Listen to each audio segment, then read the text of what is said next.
সুষ্ঠুভাবে দেশ পরিচালনার জন্য প্রশাসনকে সহায়তা করতে জনগণের প্রতি আহ্বান জানিয়েছেন প্রধানমন্ত্রী তারেক রহমান।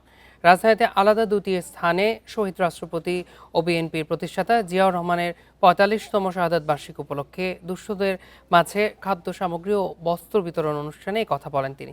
প্রধানমন্ত্রী তার বাবার রাজনৈতিক অঙ্গীকারের কথা উল্লেখ করে বলেন, শহীদ জিয়ার রাজনীতি ছিল মানুষের পাশে দাঁড়ানো। তার দীক্ষায় দীক্ষিত হয়ে দেশ গড়ার শপথ নিতে হবে সবাইকে। শহীদ জিয়া বলতেন, কথা কম কাজ বেশি।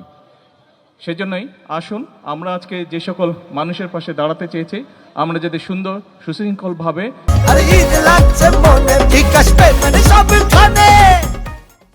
সেই সকল দুস্থ মানুষের পাশে দাঁড়াতে পারি এবং একই সাথে তাদেরকে সহযোগিতা করতে পারি।